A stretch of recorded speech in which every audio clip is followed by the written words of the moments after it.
Give it time. It's coming. A few decades, a century, we'll have VR, virtual reality systems indistinguishable from physical reality.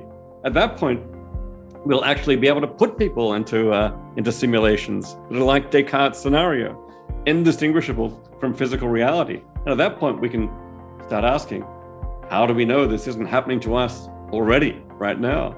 Might we have been in a simulation like that all along?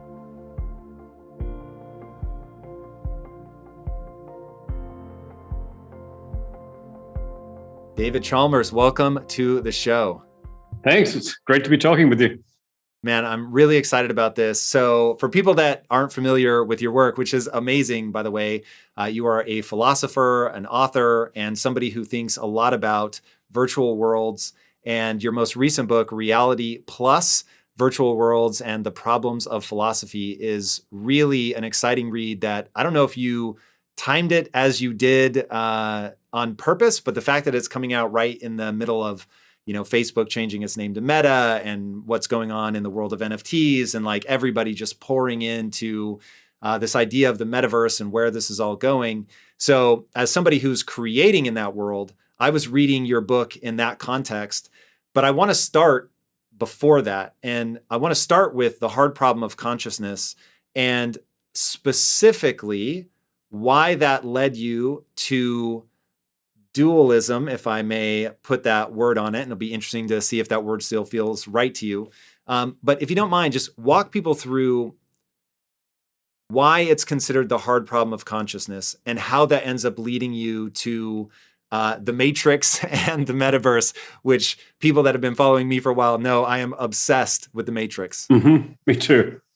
For me, consciousness was always the big issue. My background was growing up, I was a math and science geek, totally interested in explaining the world in terms of science. And I used to think, wow, wouldn't it have been great to have been a physicist back around the time of Newton, when physics was just totally ill understood. Nobody understood the first thing about space and time and matter and motion. The field was just wide open. Whereas, these days, science is getting to be a lot better understood. And there are some interesting open problems in physics.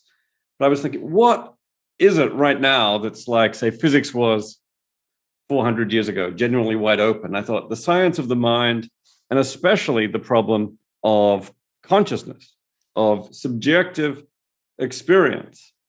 Basically, it feels like something to be a conscious human being. We experience. David, one thing I want to understand, why do people consider, I actually think I'm just not smart enough to understand why people think that's so weird. Why is that hard? Why, to me, the idea of, you just stack enough neurons together and eventually there is a sort of recursive loop where you can look back on yourself. And to me, it just seemed like, again, because I don't feel like I'm maybe smart enough to understand the problem, it just feels so easy to accept that the human brain is more complicated than, let's say an ant's brain. And therefore humans have consciousness, and it's probably some sliding scale of, there's probably mammals that have it as well, maybe not as deep of an ability to contemplate your own existence. But why is it so hard to believe that if we stacked silicon chips enough, that it would finally become conscious? I mean, it sure looks like if you put enough neurons together in a brain, connect them up in the right way and get them firing in the right way, you somehow get consciousness, you get subjective experience. But the big mystery is how and why does that happen? I mean, when it comes to explaining stuff like, say, human behavior, we've kind of got a model on this. You can kind of see how it is that connecting up a whole lot of neurons in the right way, performing the right computations, reacting to inputs, getting integrated, connecting up different areas of the brain, producing an output that's going to produce human behavior. Maybe it'll explain how we walk, how we talk, how we get around in the world. And science has been super successful at doing that. But when it comes to consciousness, those things are the easy problems, explaining what the system does. And science is great at explaining what things do. But with consciousness, we've got this whole different aspect of how it feels. we subjectively experience it from the inside. And you can imagine taking this whole story about inputs hitting the eye and getting passed up the optic nerve to the brain, patterns of neurons firing in the visual cortex, affect other areas of the brain. Eventually, frontal cortex leads to action. But that still leaves open the question, why does all that feel like something? Why is there something it's like to be you undergoing that? And you could raise that question. You could program all those neural firings into a robot, into a computer, with all those patterns producing all this behavior. But would it actually feel like something from the inside? I mean, maybe it would. I'm not saying it wouldn't in a robot, but that is the mystery. How does all those neural firings somehow turn into, how does the water of neural firings in the brain turn into the wine of consciousness? That's interesting. That's a great way to put it. Okay, so let's explore that. So I heard you say in an interview that there was a period in your career where you were being a good boy of science and you were looking at this from a materialistic standpoint, meaning matter, things that we can touch, understand, and that you said like every day you were coming up with a new sort of physical explanation for how we get consciousness, but that ultimately you threw all of those away. And I don't know if you would still use the word dualism, but that you end up, at least at one point in your life, feeling like we have to separate or at least explore that there may be a separation between the physical realities of the brain and this sort of how do we explain the water into wine moment of consciousness. Walk me through, what were some of the physical explanations that you had and why did you discard them? Oh, yeah. I had so many theories of consciousness when I was first starting to think about this stuff. I certainly wanted to be like a materialist or a physicalist. Let's explain everything ultimately in terms of matter, in terms of physics. I don't know. I had my theory of abstractions, that consciousness was just going to be an abstraction from complicated information processing in the brain. I had my theory of information. It's just all about the information which is encoded. And when the information looks at other information in this self-reflective way, maybe that gives you consciousness. But basically, for every explanation like this, it always looked like it had this little huge mystery in the middle, like the arrow that says, here's where a miracle occurs, where all this information processing somehow gives you consciousness, where these abstractions somehow give you the basic elements of consciousness. And that part always just seemed to be like this fundamental mystery. And I came to think that all you were ever going to get from a purely physical explanation was basically, the structure and dynamics of a physical system, how a system is structured, what it does. And that is perfect for explaining almost everything in science. Like, biology, you want to explain life, you explain reproduction and metabolism and adaptation, all these things the system does, and you've explained life. But for consciousness, we have this extra thing that needs explaining after handling all those easy problems, the walking, the talking, the behavior. Why is all that accompanied by subjective experience? And eventually, it just came to seem to me that to explain that, you needed to go beyond the resources, say, of physics. And this is not unheard of in science. In the 19th century, Maxwell was trying to explain electromagnetism. And it turns out you just couldn't do it using Newton's theories of space and time and mass and laws of motion and laws of gravitation and so on. It just didn't give you a theory of electromagnetism. So what Maxwell ended up doing was saying, okay, we have to take electric charge as fundamental, and we have to develop some fundamental laws of electric charge. And that's how we came up with Maxwell's laws of electromagnetism, regarded then at least as fundamental laws of nature. So my view is what we have to do for consciousness is something akin to what Maxwell did for charge.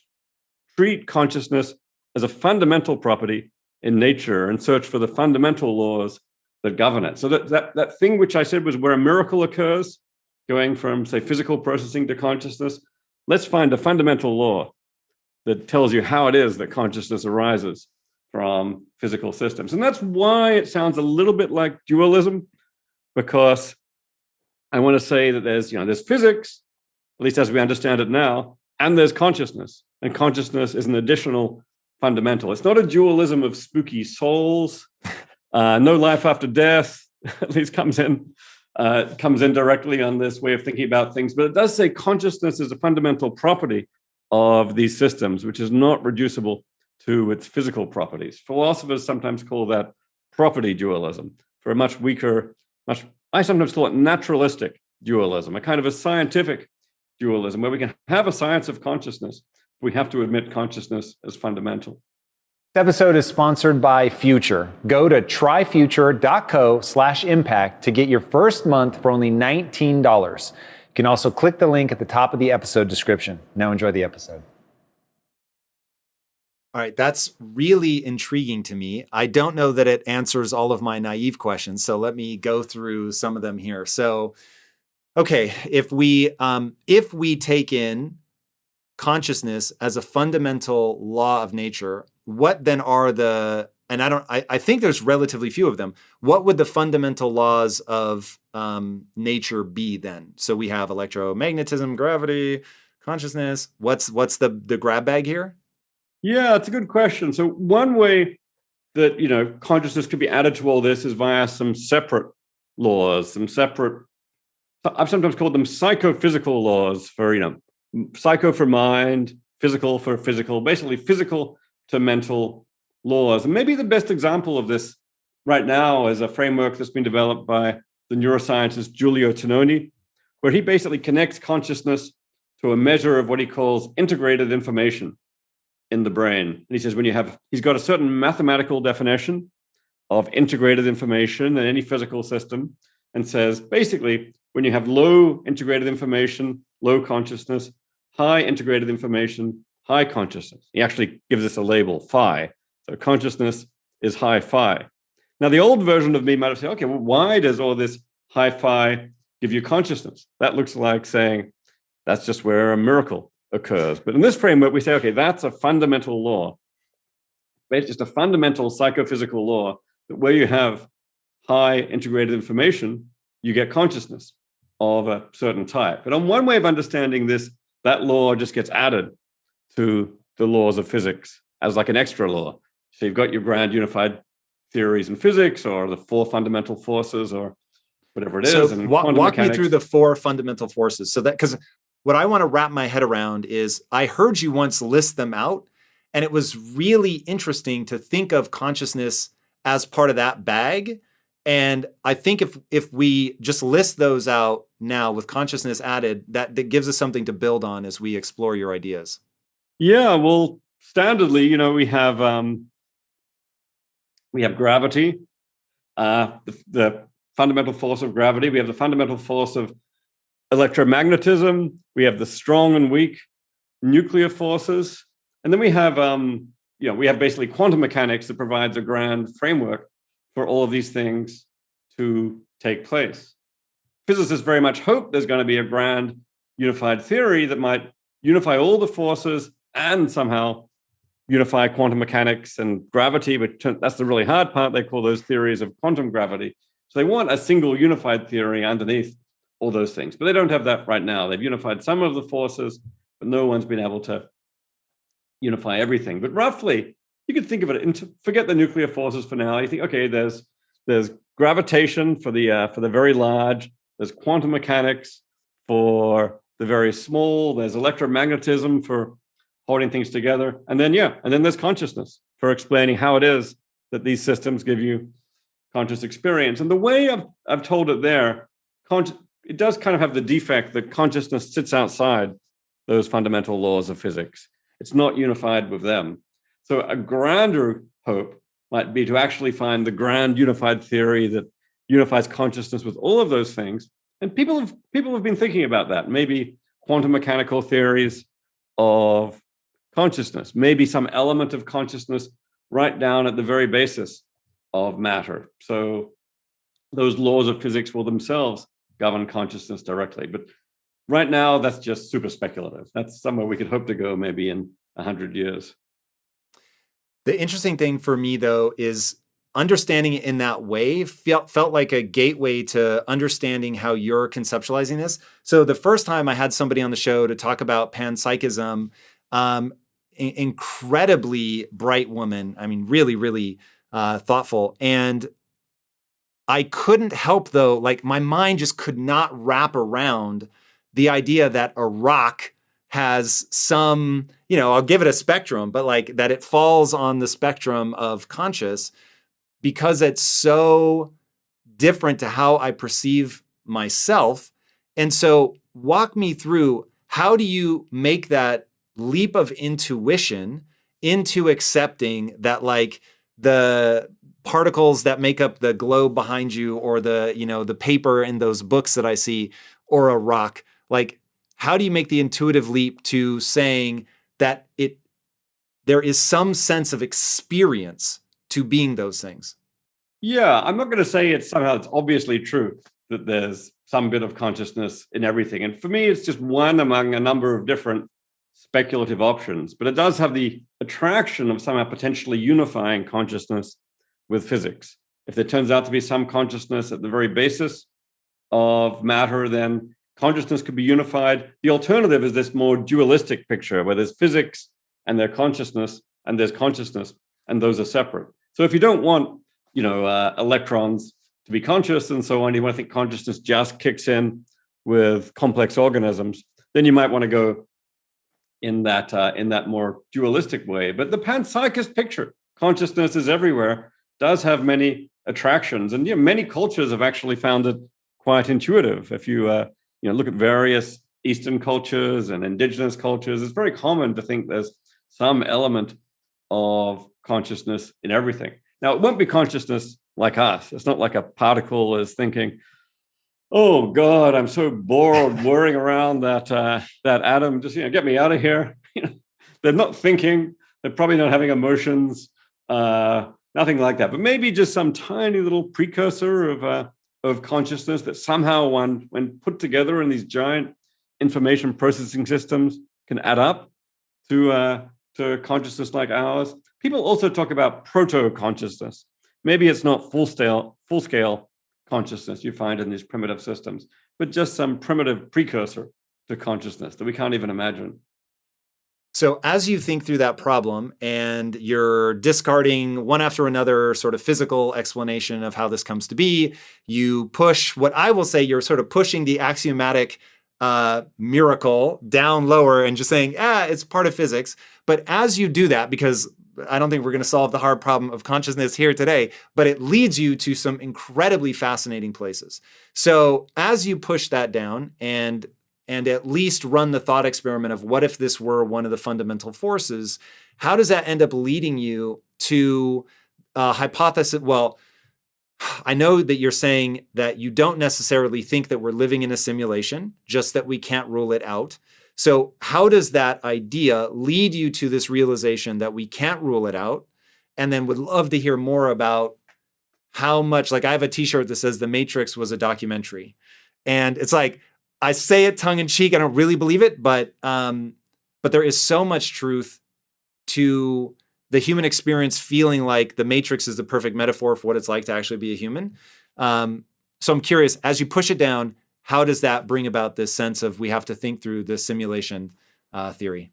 Yeah, I mean, you don't need to buy what I say about consciousness to buy into what I say about the Matrix or about simulations or vice versa. I think that, they're somewhat independent of each other. But that said, there are also actually a lot of links between the ideas. And one of the links you can actually find by going way back to the 17th century French philosopher, René Descartes, who asked, how can I know anything about the reality around me? How do I know I'm not dreaming right now?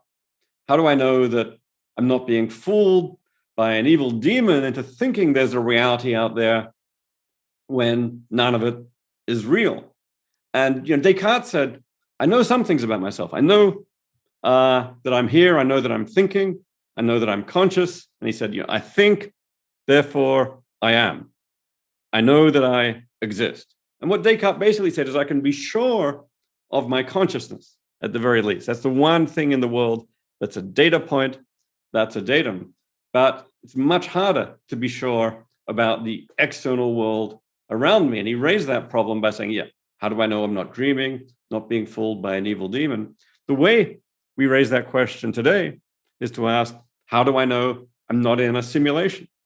how do I know I'm not in the matrix? If I was, I'd still be here conscious, but the world around me would be utterly different from what I thought.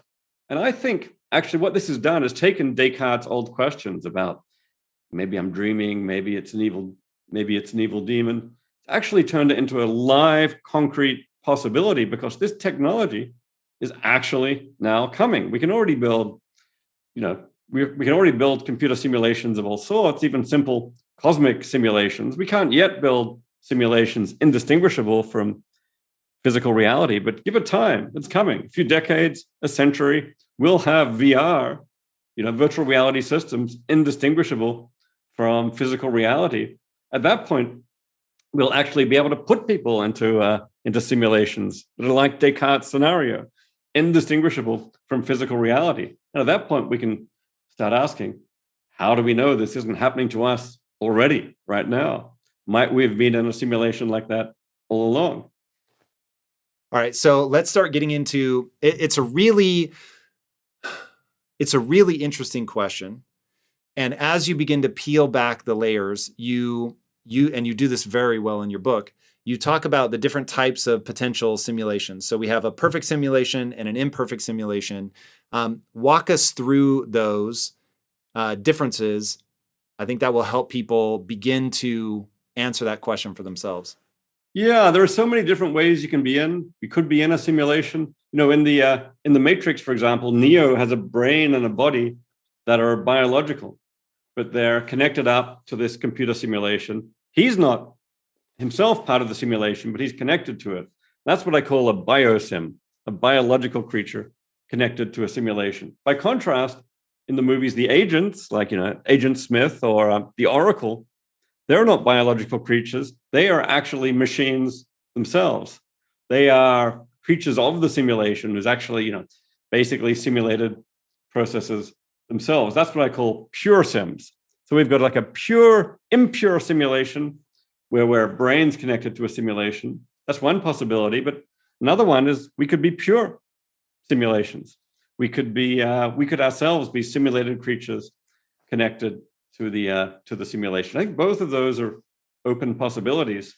You can also distinguish between like a perfect simulation, which mirrors, say, the world it's simulating perfectly, and an imperfect one, which is going to be glitchy and have approximations and shortcuts. Maybe it's super expensive and difficult to build really precise simulations of physics throughout the whole universe. So our simulators are going to take shortcuts and make approximations, and every now and then they'll get things wrong. I guess in the Matrix, they had those cats that crossed your path twice, and that was a sign of glitch in the Matrix. Maybe our simulators are actually approximating physical laws, and if we start making measurements which are close enough, we'll be able to pick up on glitches. That'll be possible. If we're in an imperfect simulation, we might be able to get evidence of that, and I think that's worth looking for. On the other hand, if we're in a perfect simulation, we'll probably never get evidence of that, because a perfect simulation is designed by its nature to be indistinguishable from the world it's simulating. So one thing that a lot of this hinges on, there's really two things. So one, information theory, and I would love to hear more about that and why more and more credible people are saying, hey, it might be that as we dive deeper into physics, we find that this is really just information. And so what that means exactly. And then the notion that the odds are, if simulations exist, and we know they do because we're already building virtual realities now, then ultimately there would be more simulated people and environments than there would be real environments. So just playing the stats, we're probably in a simulation. So if you can walk us through those two ideas and how they connect, I think that'd be really helpful. Sure, yeah. Let me go with the stats first, because this is an interesting argument that comes from the philosopher Nick Bostrom and also the roboticist and futurist Hans Moravec. Basically put forward this idea that eventually there are going to be a whole lot of simulations, of simulated universes. We've already got primitive simulations in video games, in VR, and so on. Give it enough time, we'll be able to actually simulate whole physical universes. We'll be able to simulate human beings. Probably we'll get to the point where every intelligent civilization is going to have the capacity to create these simulations of intelligent beings. Maybe they'll actually create hundreds, thousands, millions of simulated worlds each. Then you start to think, boy, well, what are the statistics here? There's going to be like one unsimulated world. There could be millions of simulated worlds. For every simulated being, there could be hundreds, thousands, who knows how many beings with very similar conscious experiences. And it's going to seem just the same to the simulated beings. So then you start to ask, what are the odds that I am one of those lucky ones in ground zero, base reality, unsimulated, when there are hundreds, thousands of beings just like me who are simulated? And then you start to, that's what gets you to the conclusion, starts to look like maybe very, very good odds that we're simulated. Now, that does require some assumptions. For example, it does require the assumption that a simulated being can be conscious. Now, as we've said, we don't fully understand consciousness. So this is going to be a controversial part of the argument. If you think a simulated being can't be conscious, then we'll be able to, then the very fact that we're conscious will rule out the idea that we're in a simulation, at least as a pure simulation. We could still be like the biosim, like Neo, because remember, Neo was just a brain, not a simulation. So it gets complicated. There's a few ways, or you could say that these civilizations aren't actually going to create simulations because they might decide it's a bad idea. So there's a few ways this could go wrong. But for me, thinking through it statistically is enough for me to take this hypothesis really very seriously. In the end, I think I'm at least 50% that simulations like this are going to be possible, and I'm at least 50% that if they're possible, a whole lot of them will eventually be created. So that ends up giving me like 25% probability that there actually will be many more simulated beings, all of whom are conscious. And once I'm there, I'm like, okay, that's at least a 25% chance that I'm simulated. That's so fascinating to me. Now, so as we drill down into that and start, because when this is all just sort of drunken frat talk, it's mildly interesting. But as we get into the ways in which it seems that it may be real, that underlying all of physics is information theory, then it's like, okay, well, wait a second. Now we really can't rule this out. So what is information theory, and what could we do now to either prove or disprove that it's true? Yeah, this is really interesting. This kind of connects to how people think of the simulation hypothesis and the idea that the world is simulated. If you follow René Descartes, he thought that these scenarios where he's dreaming, where there's an evil demon, he thought, if we're in that kind of scenario, none of this is real. And it's the same with the Matrix. A lot of people say, even in the movies, they say, if we're in the Matrix, nothing is real. The world around us is an illusion. I actually want to resist that. I want to say that if we're in a simulation, the world around us is still perfectly real. When we see tables and chairs and trees and mountains, they're still perfectly real objects. There'll be digital objects underneath it all, but that doesn't mean they're not real. They're real digital entities. Can you take a second to define real?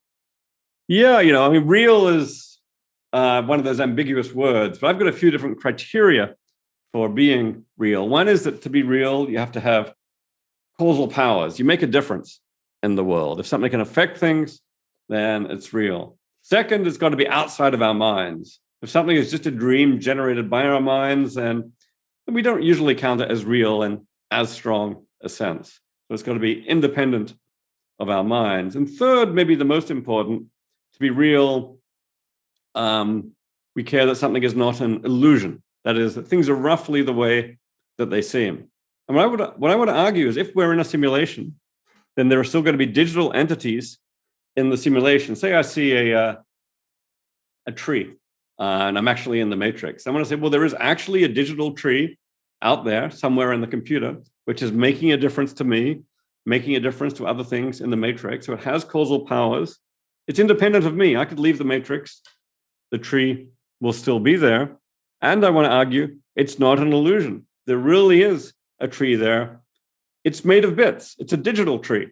But I want to say that's still a way of being real. And this is where you get the connection to these information theory ideas, like the so-called it from bit hypothesis. The physicist John Wheeler speculated that underneath everything in physical theory, we're used to the idea that under plants and trees are made of cells are made of molecules, made of atoms, made of quarks. But Wheeler speculated that underneath all that, maybe quarks are somehow made of bits, that we've got a level of bits, ones and zeros, in effect, a physics of ones and zeros underlying the physics that we know. And this is a controversial idea about real physics, but it's one that some people have taken seriously. Stephen Wolfram has written these big books, like A New Kind of Science, spelling out one version of this kind of it from bit physics. And if you take that idea seriously, then you realize that being made of bits, being digital, is not a way of being unreal. It's just another hypothesis about what reality is made of. So what I want to say is, if we're in a simulation, then we shouldn't say none of this is real. Instead, we should say, well, we're in a it from bit universe. We're in a universe where the objects around us are actually digital objects made of bits, but they're still real. They have causal powers, they're out there independent of us, and they needn't be an illusion. So I want to say, basically, the simulation hypothesis is a version of the it from bit hypothesis.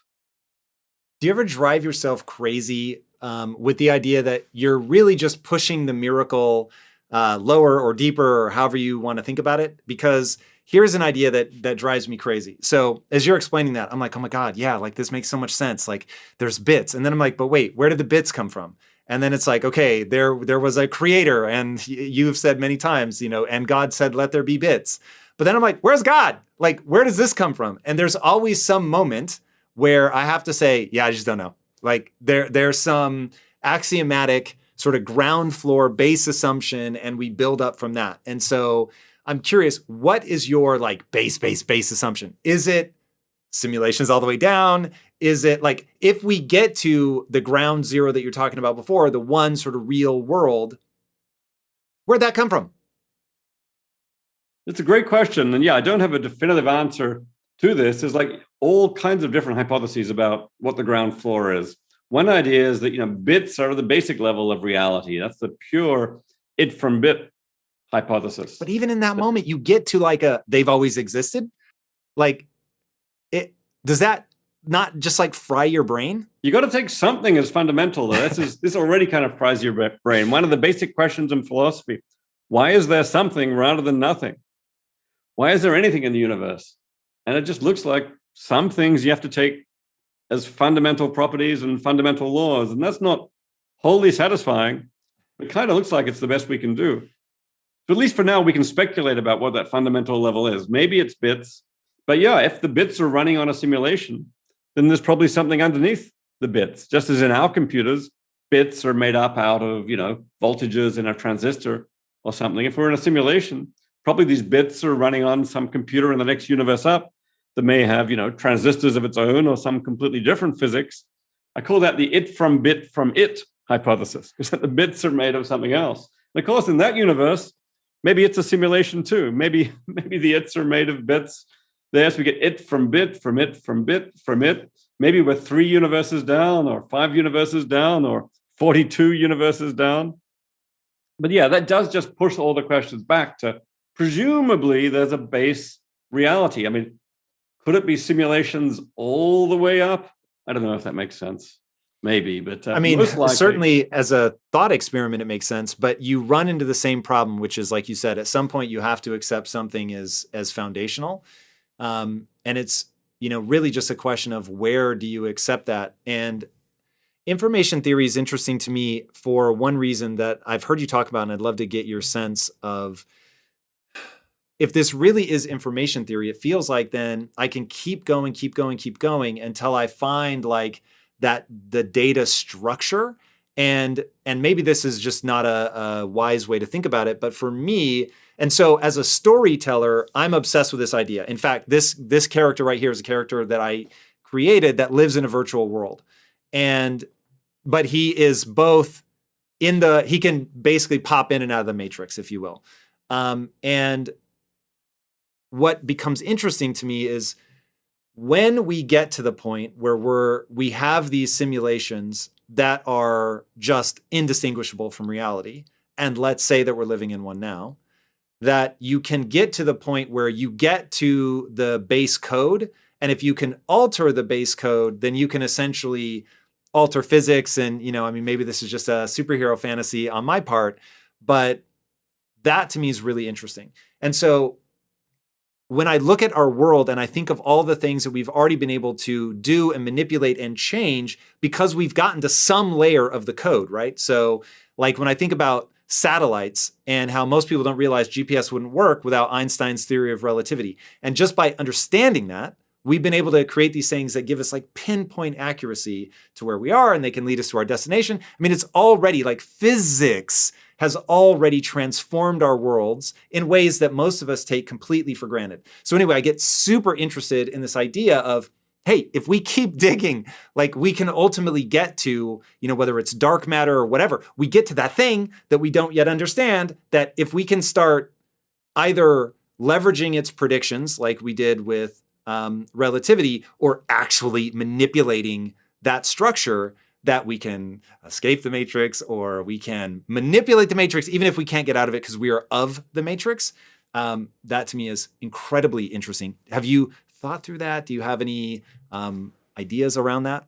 Yeah, one way to kind of make this concrete is that, well, actually, whenever we create a virtual world, even like in a video game, whoever creates the virtual world is in effect the god of that video game. They're all powerful. They, in principle, can reset anything. They can be all knowing. They can know everything that's going on. They created it, so it's like they're the god of the video games. And you can give yourself, if you actually write the video game yourself, you can give yourself superpowers. You can teleport anywhere. You can see whatever's going on. You can build new structures just like that. You can change the rules. You can change the laws. So yeah, then you start thinking, well, if we're in a simulation, there's someone up there that has this kind of power over our reality, a kind of power not that different in some ways from those of a traditional god. And then you start to think, well, could we get access to that? I mean, I guess if it's a perfect simulation, then it's going to be very hard for us to get access, because if it's a perfect simulation, it's going to be undetectable. Maybe there are things we can do to try and at least to perform some experiments. For example, maybe we can try and overload the simulation and see what happens, see if we get any glitches. Maybe start running some simulations within the simulations and really put some load on their computers and see if something happens. Or at the very least, maybe more effective, we could try and communicate with them, tempt them into communicating with us. I don't know, maybe write some books on the simulation hypothesis and put forward some hypotheses about their nature and see if they get so infuriated by this that they reveal themselves in order to prove us wrong or something. That's hilarious. Once we're communicating with them, then maybe we can get access to the controls. Yeah, that's where this gets, at least as, I suppose your thought experiments run the nature of philosophy. Mine very much go into storytelling in a way, I guess, in some ways I'm talking back to myself to describe this human condition, but to feel it in an emotional way. But I find myself intrigued by that notion. And I don't know that I would have been intrigued had I, been in Descartes' time. So, certainly don't think I have any real insights, but it is growing up in the technological age as this is all unfolding and as virtual worlds become a reality, it does start to ask interesting questions of our humanity, which I find really fascinating. And so I'd love to talk about that. So you've gone into great detail about whether we can live a meaningful life inside of a virtual world. And the one thing you said that really stopped me in my tracks, and I took a note on it. And so I'm building I guess it's a virtual world. So building the same codename, the Avatar experience. And within that, your idea of life and death within a VR environment. And at first I thought, man, that's like the one thing you'd want to stay away from. It's like take advantage of what VR has to offer, which is the exact opposite of that. But then I don't know, something about when you said that, I thought that loss is devastating, but it also adds something incredibly poignant to life. And while I personally want to live forever, it's an interesting mechanic to have death be available in even a virtual world. So I don't know if you've thought a lot about, as a builder, what you would want to see and create, or what questions you would want to dance with, to be a little poetic. But what do you think about that?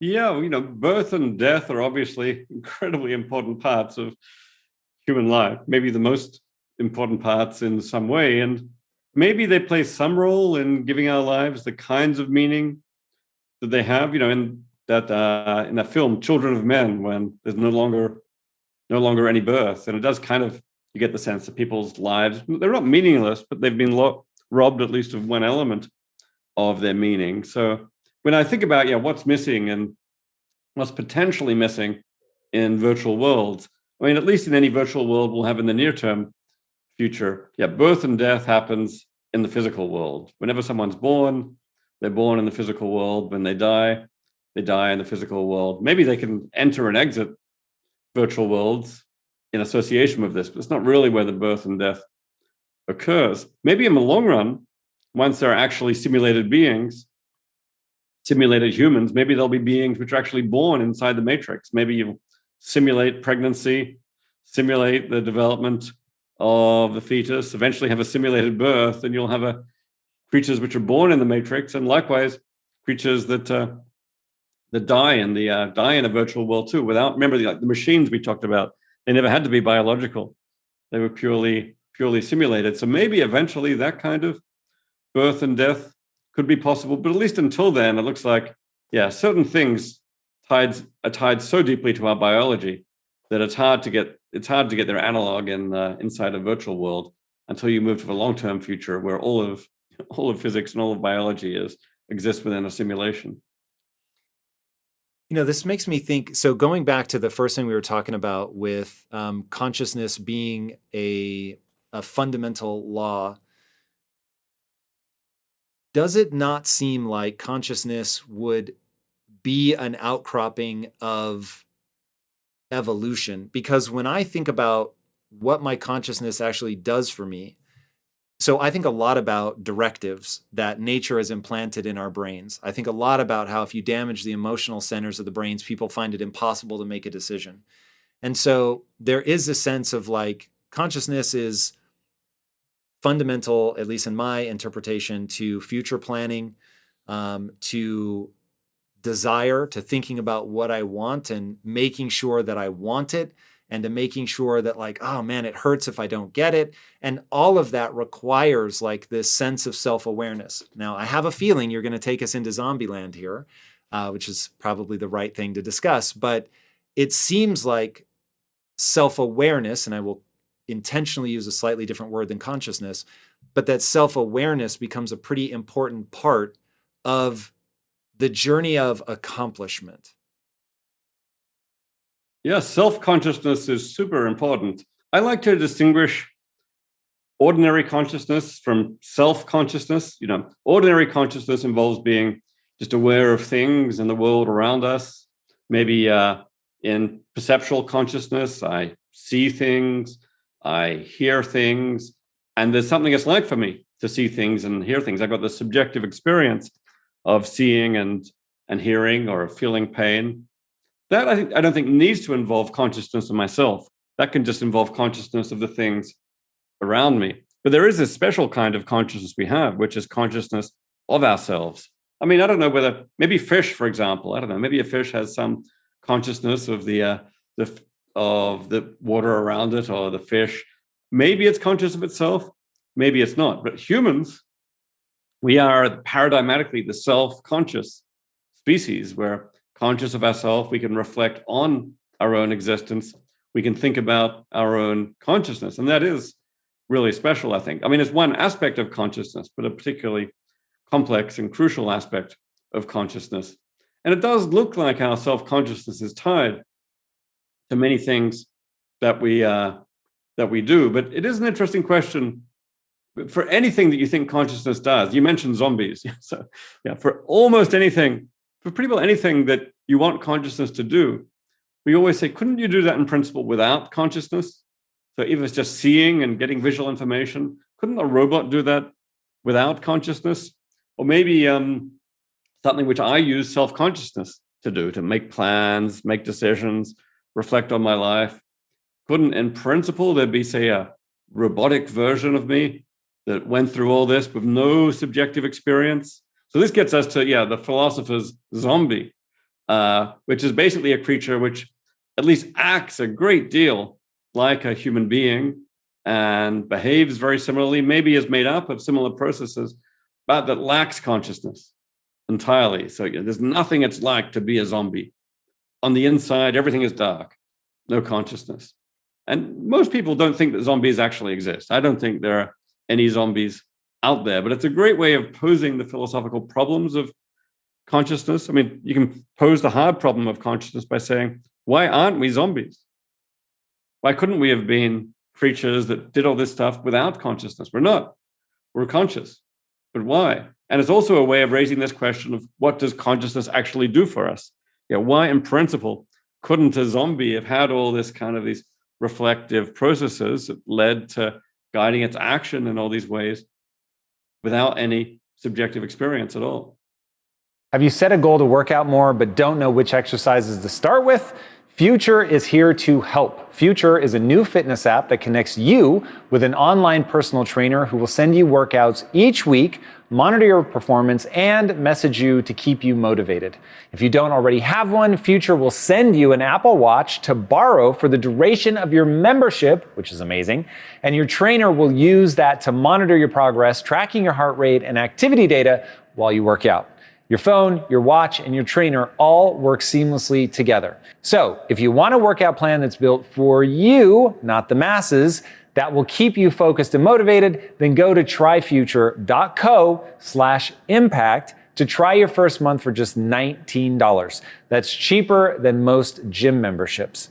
Once again, go to tryfuture.co/impact to try your first month for just $19. You can also click the link at the top of the episode description. All right, guys, take care and be legendary.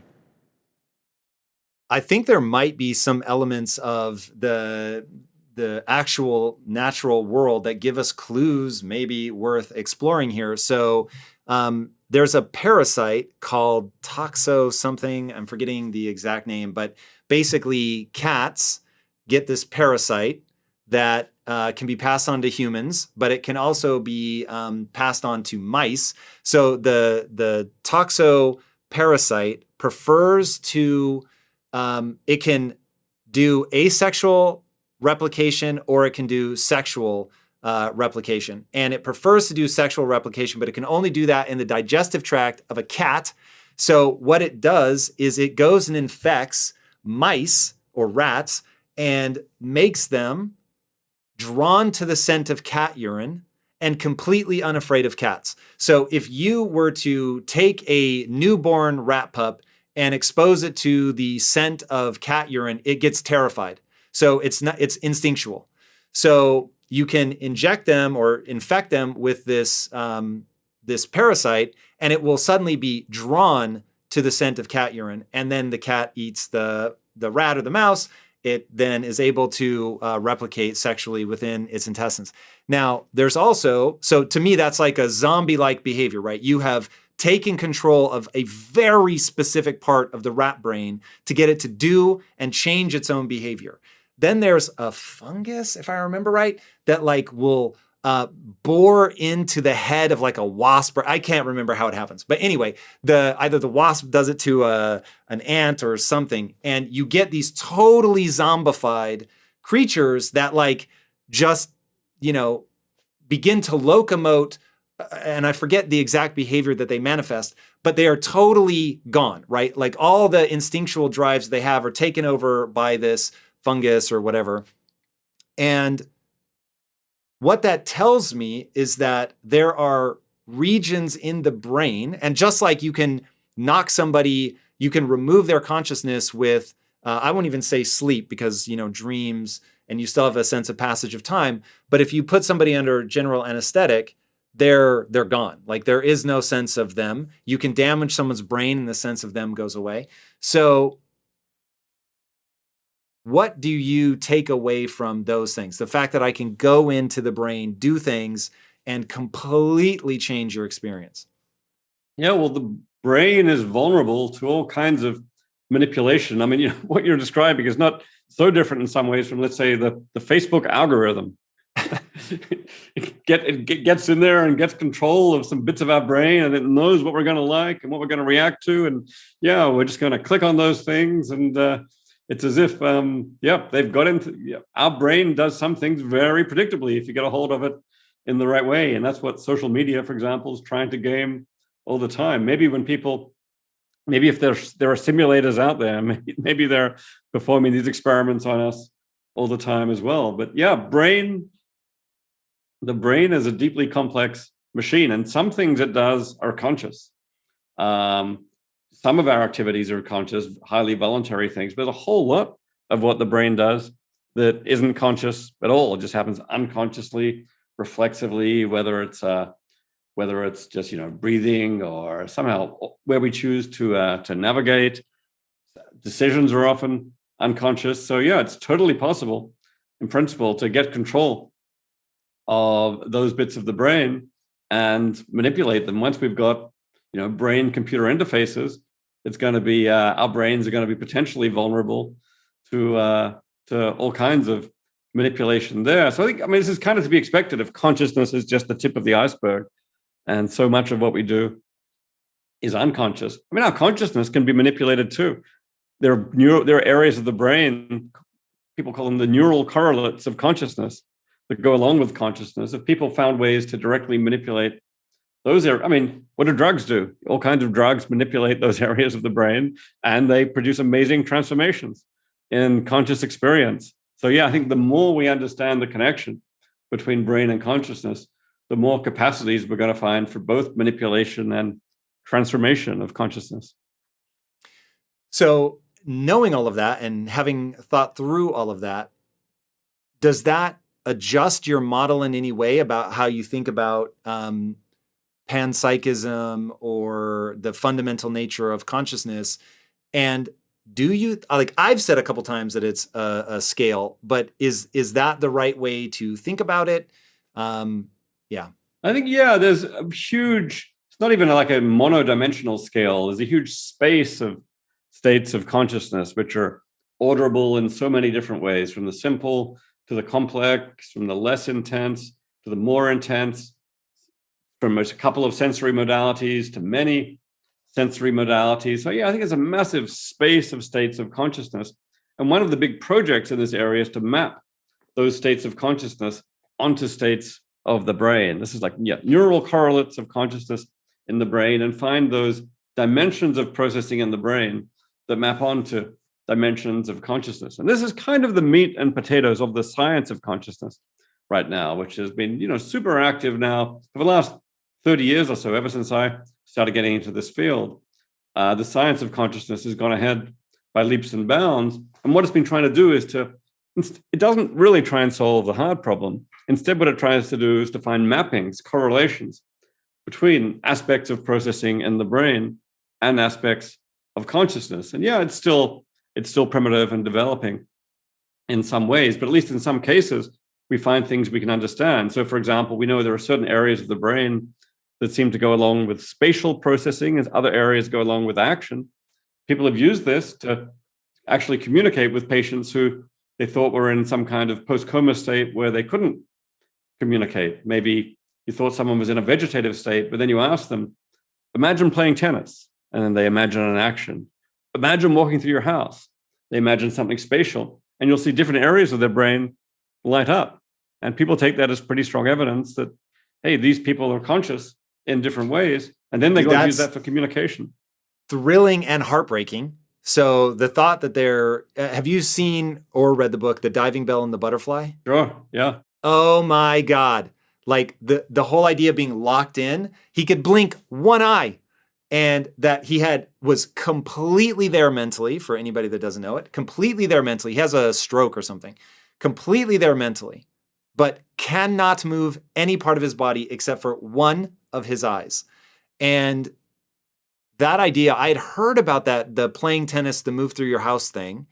And if I'm not mistaken, they could ask them effectively like yes or no questions by saying, okay, imagine someone playing tennis for yes, imagine walking through your house for no, and now we ask you all these questions. And I was like, oh my God, like the number of people that there's no external sign that they're there, but they're still there. Like when you talked about the electron being bored out of its mind, I can't fathom. Like that is so terrifying. The thought that you're still there, but you can't communicate anything. Just imagine that guy in the diving bell on the butterfly, but without the control over the one eye. I've asked people a few times, actually, like, do we have reason to believe there are people out there with this locked-in syndrome, totally undamaged brain functioning, but just no sign of it? Because how would we know? People say, oh, no, it doesn't happen because the eyes are independent. But you do get these things which are close. Like, I mean, these patients with, like the one diagnosed with vegetative state, who they did the brain imaging for the tennis and the house. I mean, it wasn't quite the same as normal locked-in syndrome because there was some brain damage in those cases. But still, it's on a continuum with this. And this was a patient, it just didn't show up at all in their behavior. And I think it's at least possible there are some patients out there for whom nothing, no visible signs in their behavior, not even the eyelid, but who are actually richly conscious the way that, the way that we are, or the way that the guy in the diving bell and the butterfly is. And yeah, that is absolutely tragic. And I think maybe the science of consciousness can develop ways to help us find those people. Whew, man, I know it's to the side of our conversation, but that is very, very scary to me. I woke up once in the middle of I was having my wisdom teeth removed, and I woke up in the middle of it. And I was just like, yo, I'm awake. And then they, and you just drift away again. But you hear about those stories of people that don't lose consciousness during surgery. Yo, like that is, that's not ideal, David. That is not ideal. Yeah, it's not great, especially once you realize that for a long time, I think at least, anesthetics consisted of three components: paralytic to paralyze your body, an analgesic to remove the pain, and then also an amnestic to remove your memory afterwards. Oof. And so, just say one of these things doesn't work so well, so you're still somehow awake. Well, okay, there's going to be an amnestic, so you don't remember it afterwards. But was that reassuring? Maybe you're awake for the whole operation. Yeah. Oh my God, I found that very. People now say they have better anesthetics, and they've developed. People actually, but the scales of consciousness they use for anesthesia are still quite primitive, and they're trying to develop better scales. But this is a place where the science of consciousness has to get better to help us actually properly remove states of consciousness in anesthesia. Because anesthetists, they remove and restore consciousness for a living. They're like consciousness engineers. What's fascinating to me is that a redhead, I guess, is harder to anesthetize than any other hair color. That seems such a bizarre correlation. Have they figured out the explanation of that? Not that I've heard, but the fact that there would be any sort of physical correlation to something like that, I find extremely strange. But yeah, that's very interesting to me. Now, one idea that you talk about in the book that I wanted to go to is Zhuangzi and the idea of whether or not I'm dreaming, or whether I'm the butterfly dreaming that I'm Zhuangzi. Like that to me is this, like, first of all, Zhuangzi was God knows how long ago. And 400 BC. Right. So just a few days ago. What is it, do you think, that makes people, like, this is the question that everybody asks over and over. What is it about that question of whether or not I'm dreaming? Is this all real? Why is it? Why are we obsessed with it? And why is it important enough to answer? Because, we want to understand reality, and we want to be in touch with reality. Boy, the fact that we dream every night, that really kind of makes this real for us. It's like every night we go to these massive hallucinations where we're in a different world. And suddenly you realize, boy, could this be a dream too? And if it is, then we kind of feel like none of this is real. My life is maybe meaningless and so on. I thought that everything was one way, and actually it's another way. Boy, it was the first lines of Bohemian Rhapsody by Queen. Is this the real life, or is it just fantasy? We desperately want all this to be real? I think it's the human, every ancient philosophical tradition has versions of this question. We had in Chinese philosophy, we had Zhuangzi and the butterfly. In ancient Greek philosophy, we had Plato with his allegory of the cave. Could we just be chained up inside a cave, seeing shadows on the cave wall, while the genuine reality is outside? Everybody wants to be in touch with reality. I'm going to give you a hypothesis on why I think this matters so much. And it, quite frankly, is, I say it's my life work. I might say this is my, like, the very thing that I'm trying to convey to the world. So first of all, I'm always saying you're having a biological experience. The reason I want people to understand that is because you get trapped by your biology and you mistake it for objective truth. So you have an emotion, which is really just neurochemistry. And that neurochemistry is triggered by your beliefs about the situation. Versus the sort of, I mean, to quote Shakespeare, nothing is either good or bad, but thinking makes it so. So it's like whatever happened is neutral, but you assign good or bad to it. And so what I want people to understand is that you have a frame of reference.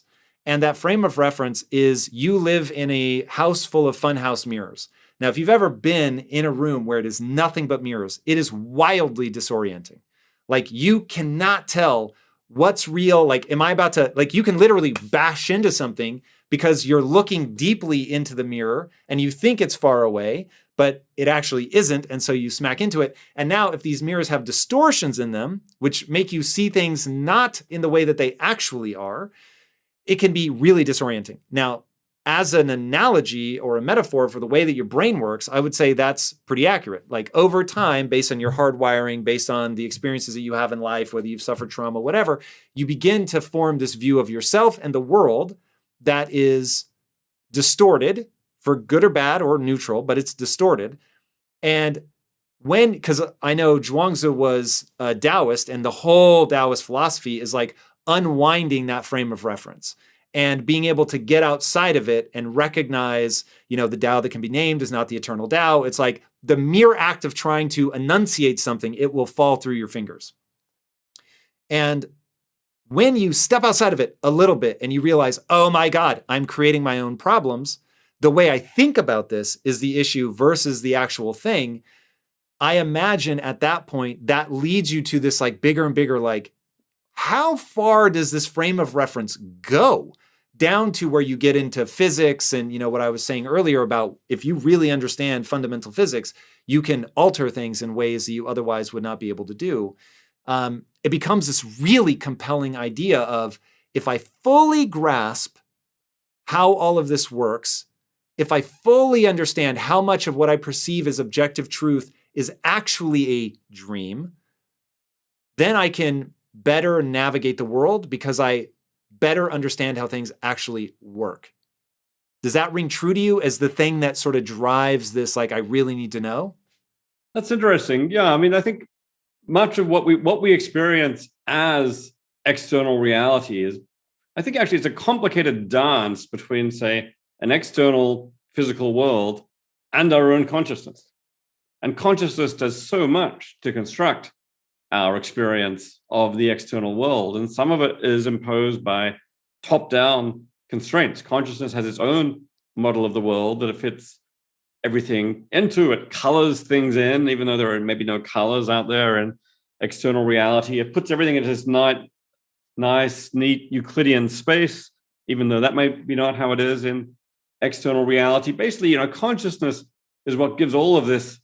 You've got atoms in the void, and consciousness somehow gives it meaning. And so much of I think our pre-theoretical model of the world is just this mix of the two. And that's what leads some people to say, could this all be my consciousness? Could this just be a dream? Could it just come from me? And I think there's actually good reason to think there's something outside our consciousness. Maybe it's physics, maybe it's a simulation, and so on. But then we want to kind of tease those factors apart. There's what we bring to reality, and there's what the world brings to reality. And you can think of, say, physics as an attempt to do that, pull consciousness out of the world. When Galileo or whoever founded modern science, it's like, okay, well, let's take the mind out of reality, turn reality into this complicated system of equations, and then have consciousness at the middle of it. But still, there's always this sense, how much of the world is us? and how much of it is out there independent of us. And the simulation idea, I don't know. I think for some people, it's a way of saying, actually, it's just this conscious reality that I constructed, that I created, and the rest is just a simulation. Myself, I think it's the wrong attitude towards simulations. If there's a simulation out there, well, that is our reality, and that's outside our mind. So let's treat that as reality too. But either way, there's a conscious being here in the middle, at the core of it, and we're always trying, at least, to get outside of ourselves. Talk to me about the experience machine and the idea that life, I think that we all have, or most of us, that an intuitive sense that if the life that I led is not based on truth, that it makes it worse. And an example I've heard you talk about before, and I think maybe the perfect example is, let's say that so I've been married for almost 20 years. Let's say that we're married for 80 years, and then my wife dies, only for me to then discover that she's been cheating on me the whole time, at least until the later years. Would I be better off knowing or not knowing? Would you be better off knowing or not knowing? Here's one thing. One contrast is, just say you have the same experiences either way, but in one situation, your wife has been cheating on you, and in the other situation, she hasn't. She's been faithful the whole time. And let's say this is a monogamous relationship. You want her to be faithful, and she said that she will be. Then I'd say that it's better for you then if she's been faithful than if she's been unfaithful, even if you never knew that she was unfaithful. Because we value the world being a certain way. In this case, by assumption, you value your wife's being faithful. And if she's not, then the world is not the way that you want it to be, even though you never get any evidence of this. And I think I would use this to argue that part of what matters is how things feel for us, but we also value how things are outside of us. In this case, you care what your wife does, even when it makes no direct difference to you. And some people have used this to argue that virtual reality is somehow going to be less good than ordinary reality. Robert Nozick had this example of the experience machine, which is this machine that you get put in that gives you all these wonderful experiences of winning the world championship and having amazing family and friends, even though none of it is really happening. And then he said, would you choose to step in the experience machine? And Nozick said, well, I wouldn't do that. No way. And even though you have all these amazing experiences, and he used that to argue, that shows again that we care about more than our experiences. We care about what's outside us. And some people use that to say, that's what's wrong with VR. VR will give you all these experiences of an ordinary life, but none of it will be real. That's where I want to get off the boat, though. I want to say in VR, it's not really like these cases. In VR, you actually are interacting with a real digital world. You get to make free choices. You get to build your life. You get to build relationships and so on. And I think those things actually are real. So I want to argue that you can maybe you can't have a meaningful life in the experience machine. But I do want to think you can have a meaningful life in VR, because what happens in VR is real. It's not scripted. It's not pre-programmed. You can actually build your own life in VR. All right, let's say the experience machine was real, and it's not a binary choice, live in it forever or not. It's like for an hour on a Friday night, pop into the experience machine and you can, win the championship. Would you do it? Is it kind of a guarantee that I'm going to win the championship? Or do I have to actually? It is 100% that you will feel the full neurochemical experience of winning the championship. I might do it for fun as escapism. It might be an enjoyable experience. Like, I'll watch the Karate Kid or some movie where the kid does well. So maybe it's even better when you get to experience it in the first person point of view. But for me, that would be escapism.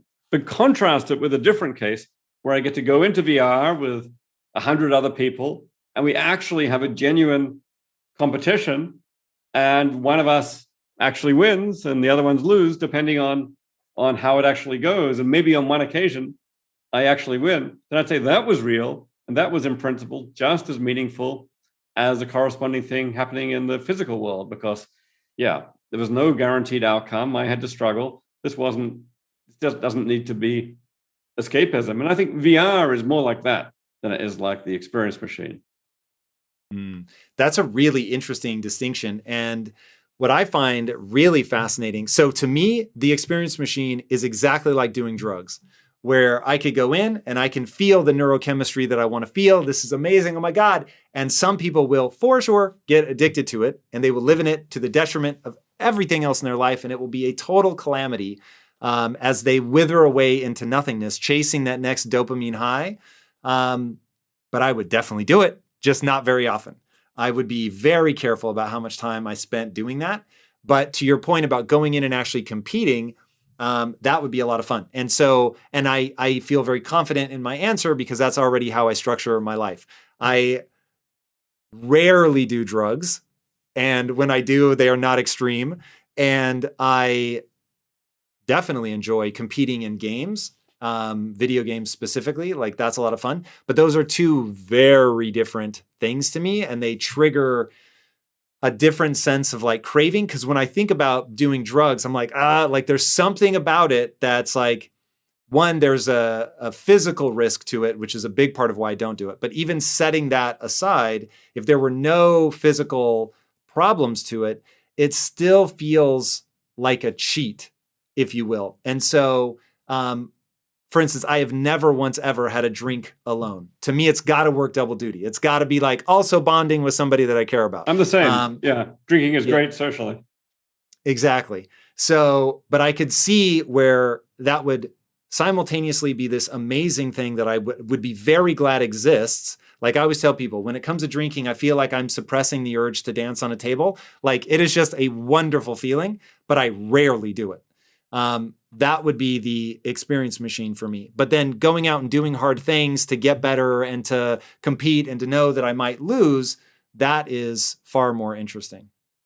Yeah, I mean, experiences are great. And so I think, it's okay to just value experiences for their own sake. And, drugs can give you amazing experiences. But we've got this special kind of value for what goes on outside our experience. And if all we valued was our experience, then you get into this very narcissistic world where you potentially lose contact with reality. But, you can live your life potentially in a virtual world. How about so far we've had drugs and we've had games, but how about, I don't know, you go into VR and you have a great conversation, maybe you move your work into VR and you have a great conversation with a guest for your podcast.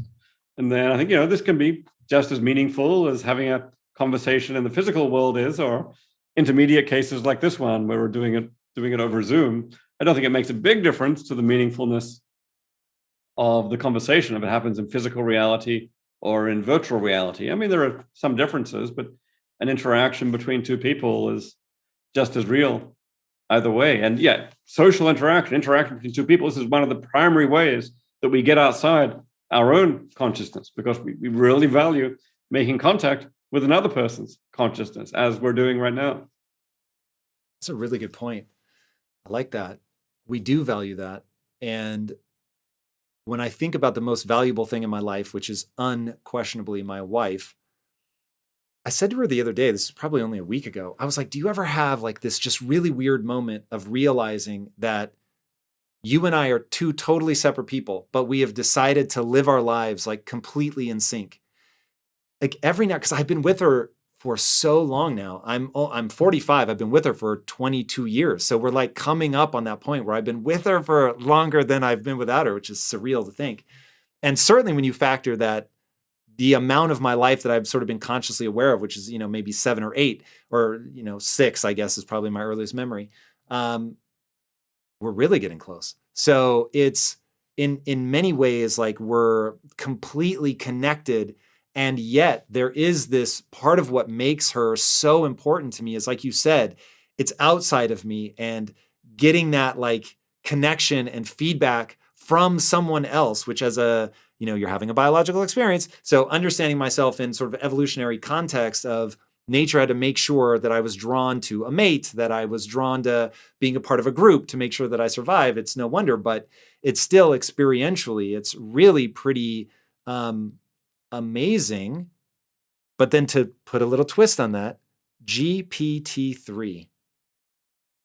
Where do you think, one, tell people what that is, And where does this go?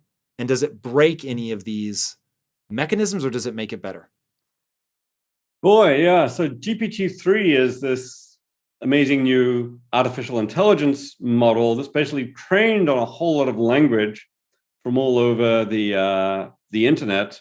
And then it can basically, given any string of text, it can continue that text and to turn it into plausible text, often into plausible conversation. So yeah, at one point when GPT-3 was first released, somebody trained GPT-3 on a bunch of stuff that I'd written, some interviews with me or something. And then they said, okay, now we're going to produce an interview with David Chalmers. And they asked it questions. It gave answers, things I'd never said before. But a lot of people read this and they said, yeah, that kind of sounded like you. Some people thought it was me, whereas it wasn't. It was just a deep fake version of me. You know, we've all seen already these deep fake photos and videos. You get a politician, Obama or Trump or whatever, and saying something they never said by manipulating a video. Well, now we're finding people can do this with conversation, and pretty soon we're going to have like deep fake VR, where all of this is produced that way.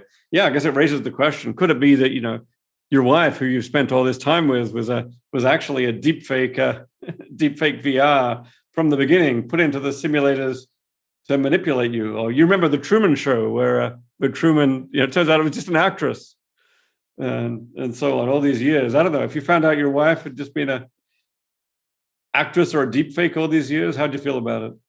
Devastating. That would be devastating. Devastating, David. I can't, it makes me, I would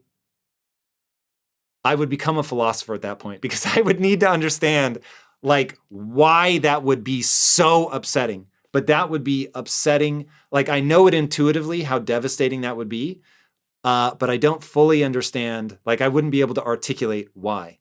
But oh my God, that would be devastating. I think, yeah, again, you want to be in contact with something real outside of you. Again, it was not pre-programmed. Oh God, you had all those great conversations because you had this actress or fake wife who was programmed just to say all the things that would make you feel great. No, you want to actually have a real experience with someone out there who has free will and you have free will, and you actually make a real connection. If it was all guaranteed in advance, if you were just being paid to say what would make you happy, then okay, that's just a different thing. It really is. It's fascinating how, I've said to my wife, it's really strange to me that if my wife is traveling, my discipline drops and I have to really focus to stay focused. But when she's here, even though we might not have hardly any contact during the day, I'm working on my thing, all of that, some part of me is doing this to impress her. And it's very interesting that even her just traveling breaks some part of that spell enough that I have to dig deeper to a different place in order to stay focused and keep going. It's very fascinating. As you were saying that, I was thinking, would I feel better though if my wife made me miserable? If you told me, don't worry, she's just an actress, she's been paid to be horrible to you. Then I don't know. I still think some part of me would be traumatized, that even though part of me would be relieved, okay, so this isn't about me, this is, some actress, but even just having gone through all of that in something fake would really be problematic. Yeah, someone you spent 20 years with. Maybe if you just had a bad experience yesterday with someone you met for the first time, and you find out, they were just a bot. And it's oh, okay, now I feel better about it. Right. And furthermore, it was a bot just programmed to act like a jerk with everyone. It's okay, well, it wasn't just me, thank God. Maybe you'd be okay with that. But yeah, a 20-year relationship is something totally different. Ooh. Yeah, that would be rough. So where do you go from here? What is your, as somebody who really thinks about this stuff, are you staying focused on virtual worlds? As that feels like it's really just beginning, or are you exploring something new? Right now, I am thinking a lot about virtual worlds. I mean, this book just came out, and already it's getting pushed in so many different directions. People are picking up on it. Psychiatrists are thinking about it. Architects are thinking about it. It's pushing me to think about a bunch of new topics, not least, you mentioned the metaverse, and now this technology is actually going to become a bigger and bigger part of our lives. And I talk about that a bit in the book, The Coming Technology, but it's mostly kind of through the idealized lens of what could this be in the long run? Could it eventually be meaningful? Could it be as good as physical reality? But there are also questions in the short run. And I think a lot of people who are thinking about the metaverse are worried about that. If it's the tech companies, for example, who build these virtual worlds, is that going to be a good thing or a bad thing? Is this going to lead to loss of privacy, total manipulation, monetization, and so on? What does it mean for the physical environment? Yeah, how might this actually be integrated with things like blockchain technology, cryptocurrencies, and so on? I'm actually starting to think more actually about these some of these shorter term issues. In philosophy, we talk about ideal theory, like the long term, what could it be, and non-ideal theory, actually, how will it actually be? And I think some of these issues in non-ideal theory, how it's actually going to be, are philosophically very interesting too. Like if you're in a virtual world created by a tech company and that world is constantly manipulating you the way that, say, the Facebook algorithm might, then manipulating you to go in a certain direction, to do certain things. Do you still have free will? Do you still have autonomy, or might virtual worlds actually undercut our free will? There are also questions about identity. People are using virtual worlds to experiment with trying on many different identities, whether it's gender identities or cultural identities and so on. Quite often people are expressing different identities in virtual worlds from the physical world, and that raises really deep philosophical questions about the nature of identity and the nature of the self. So I'm thinking about some of these more practical issues in about virtual worlds quite intensively. At the same time, I never stop thinking about consciousness. I've always got projects on the go on consciousness. I'm working with neuroscientists on developing some experiments to test some of the leading theories of consciousness right now, to see if we can actually perform experiments where the leading theorist will make predictions, and then we'll see who comes out right. So that's super exciting. And yeah, that experimentation idea of people. So that the project codename Avatar, that's what that's about for me. So that whole idea of frame of reference, right? So people build this frame of reference. It is often by law of accident. Things have just happened to them over their lives, and they have become someone that was not their intent. And so creating the avatar experience is about giving people agency over who you're becoming. What does that look like? Where do you live? How do you decorate the space? How do you signal to yourself? How do you signal to other people? That's the whole idea behind this project. So I think I'm way more interested in the non-ideal version. In the non-ideal version, where do you think that experimentation leads? Are there potholes or pitfalls to watch out for? How do you think about how people should explore and experiment within the confines of a virtual environment? Yeah, avatars give you so much to experiment with. I mean, with the physical body, you can experiment pretty well. You can do things with your hair or your clothes or your presentation. But yeah, avatars, you can be a different species if you want. You can be a plant.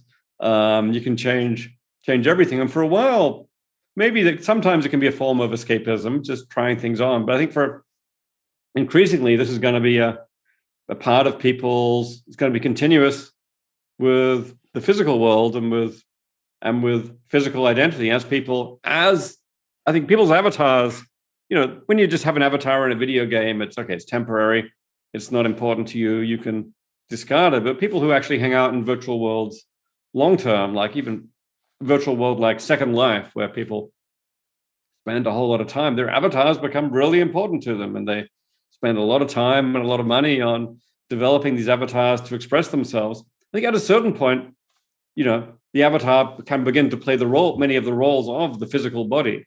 It's as if you have two bodies, a physical body in the physical world and a digital body in the digital world. And I think, for example, there are these cases of assault, virtual assaults in virtual worlds, sexual assaults where people's virtual bodies are groped or whatever in a virtual environment, and this is quite traumatic for the people who go through it in a way which is continuous with, say, physical assault. And I think this kind of brings out that avatars can be very, very real, and basically you can be embodied in a digital avatar much as you can be in a physical avatar. And I think we have people are just still trying to figure out what this means for identity right now. But I do think it's just going to kind of enrich the space of the already complex social space of identities that we already have. No doubt. David, this whole space is just incredibly fascinating. Your book was such a cool exploration. Where this goes, how it interfaces with us, how to think about these huge questions. Where can people engage more with you, read the book, all that good stuff? Yeah, well, the book is called Reality Plus with a plus sign. The subtitle is Virtual Worlds and the Problems of Philosophy, published in the US with W.W. Norton and in the UK with Penguin. I also got a website. Easiest way to find it is probably just put in my name. David Chalmers has a lot of my work there, and also an excerpt from the book if people want to try out the first bits of the book. And hey, anyone's reads any of this and has any cool philosophical ideas or questions, feel free to drop me an email. You can find my email address on the web too. Love it. Man, thank you so much for coming on. This conversation was a lot of fun. I would actually love to stay in contact as we build out our avatar project. I'd love to hear more about this. It sounds like a great project. Really offer some cool insights. Guys, you will love the book. Definitely check it out. He is such a fascinating thinker. Hopefully that came through loud and clear in this episode. And speaking of things that will come in loud and clear, if you haven't already, be sure to subscribe. And until next time, my friends, be legendary. Take care.